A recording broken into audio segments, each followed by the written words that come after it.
My Gavanna Melanin.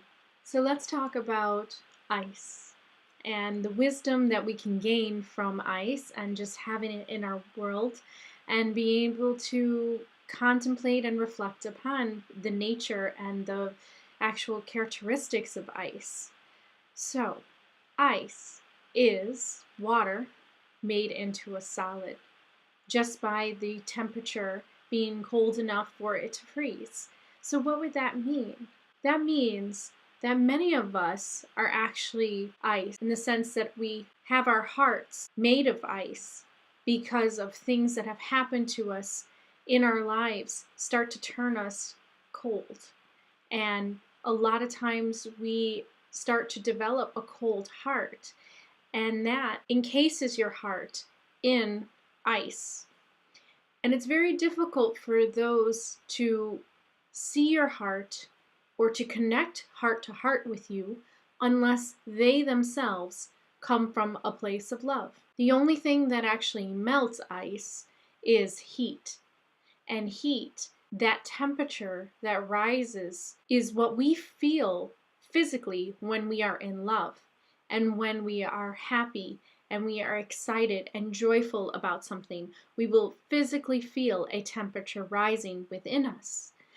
So the only thing that actually can help to thaw out a iced heart is love. One of the movies that came out a couple years ago that all children absolutely loved, and a lot of adults loved too because of the message was so strong, is the movie Frozen.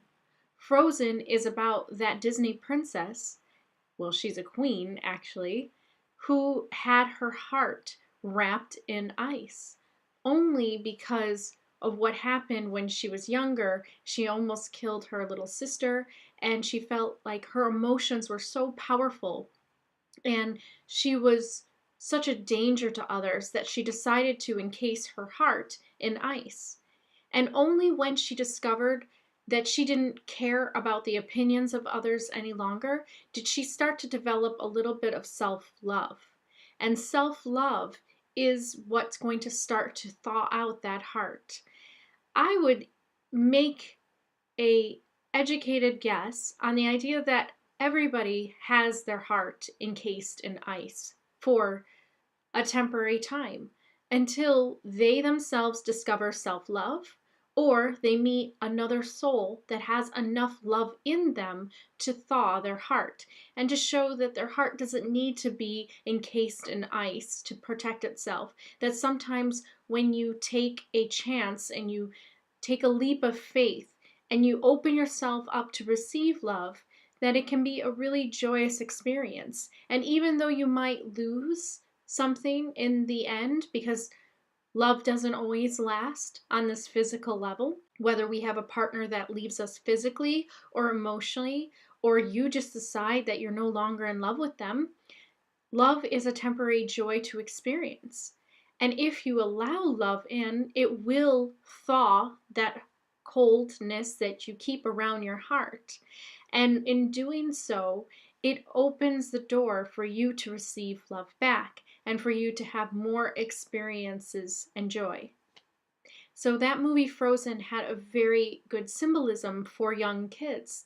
And I think that that's why it was so popular with parents and children to really connect to that character of Elsa that keeps her heart in ice until she starts to develop more self-love and she starts to allow the love from her sister to come into her heart without fear and without any type of holding back with what she feels that her emotions will do. Ice is something that can really teach us a lot about our own nature. And when you look at an icicle, hanging perilously over your head on a building, you know that ice can do damage. If it falls on you and it's very sharp or it's very heavy, it can cause a lot of physical damage. So when somebody keeps their heart encased in ice, it can cause physical damage, not only to yourself, but also to others. An iced heart After a while of your heart being encased in ice, and you're not allowing it to thaw with self-love, and you're not allowing it to thaw from the love of others and being open to receive it, what ends up happening is your iced heart becomes dangerous and harmful to others, because an iced heart is an iced brain. The heart is actually another part of the brain. Scientists are discovering that the heart itself functions like a brain and has receptors and sensors within the heart. And so the heart also has thoughts, which I believe that that's where intuition comes from. So when your heart is encased in ice, not only are you not able to receive love, but you're also not able to receive the divine intuition and messages that come from our prime creator that created this entire universe out of love. And so you're not receiving those messages when your heart is encased in ice. It is okay for your heart to be sometimes in ice. Ice can really be truly beautiful. And when we're looking at ice in the wintertime, it always kind of catches my breath because of its beauty. It's cold, but there's this clearness to it, and it kind of shines in the sunlight. There's a type of beauty that ice holds. But after a while, ice just starts to melt and then starts to become a danger to anybody that is in the vicinity of the ice falling. So after a while, that iced heart is no longer something of beauty or something that someone might admire in you from afar. There are a lot of people, they love kind of a cold heart. It is attractive to them at first, but the more and more that they're around that type of individual with a cold heart, and they know that maybe they are not able to thaw out their heart because that heart is not really ready to receive that type of love, because it is about the will of the individual who holds that cold heart, well, then it's no longer really attractive, and it becomes almost dangerous, because somebody with an iced heart will be far more likely to do something harmful to another. And this is where we see all of the evil in the world come from, when it comes from humans making the choices. All of the criminals and all of the killers and the tyrants in this world that have caused harm towards others is because of an iced heart. Their heart is wrapped around in ice, and they never received love from another to have that thawing, and they've never also sought for self-love. And so their heart remained in ice, and that is when they themselves became dangerous to others, and they no longer cared. You can actually turn off the brain in your heart, which is where you will sense the empathy and you will sense the intuition. When you shut that brain off in your heart, you will no longer have a heart-to-heart connection with others, and you will no longer connect to them intuitively understanding and kind of anticipating what other souls need. You will then solely be about your own self-preservation and your own desires, and they may not always be healthy, and they may not always be good. So there's a lot of beauty in ice. There truly is. But after a while, it's good for ice to melt. And thank goodness we have the spring coming soon to melt the ice. Even during that time, it's great beauty. Snow and ice is one of the most beautiful things to enjoy and to look at and reflect upon. But now it is time for the spring to come and to melt the ice, and hopefully melt the ice around your heart. Maybe this is your year to have a new opportunity for someone to come in and thaw out that ice around your heart, or to find self-love to thaw out that ice around your heart in order to become a more loving version of yourself, which is truly your higher soul. Because one thing you have to know is that when you are in your pure soul state, those phases of matter, as far as solid and gas and liquid, they do not exist. All you are is light. So, there is no such thing as ice around the heart of a soul in its purest state. That is only something that is experienced on the physical level because you are caught up in the illusion of being part of the physical matrix. Once you realize that you are part of this physical matrix and this illusion, you then can work with the elements around you in order to help you vibrate higher and to remove yourself from that ice encased heart and thaw it out and then become your true self and have your true heart in the most truest state of mind. And you actually have two minds working at all times simultaneously.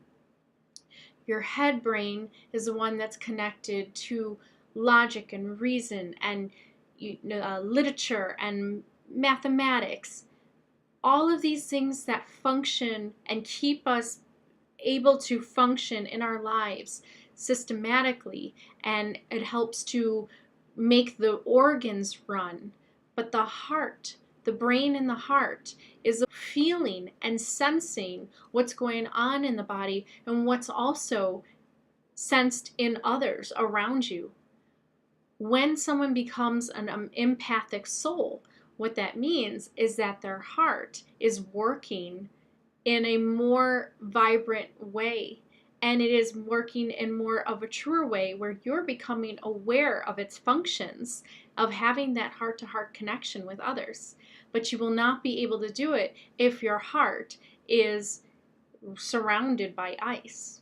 So ice may be beautiful, and it's something that we individuals, we look at somebody with a cold heart, and sometimes it's a challenge to us, and it seems like a really beautiful inspiration at times. Just like Elsa the Queen. For a while, her sister would look at her and kind of admire her and want to be her. But deep inside, Elsa had her own sadness, and she wasn't happy being so isolated from others. But only when she got to the point where she realized that it's okay to be alone. It's okay to have that individuality and not care about the opinions of others. But once she started to seek out the love for those that truly do care about her, such as her sister, who always accepted her in all of her forms, that's when your heart really starts to thaw out. That's when you really truly start to experience unconditional love.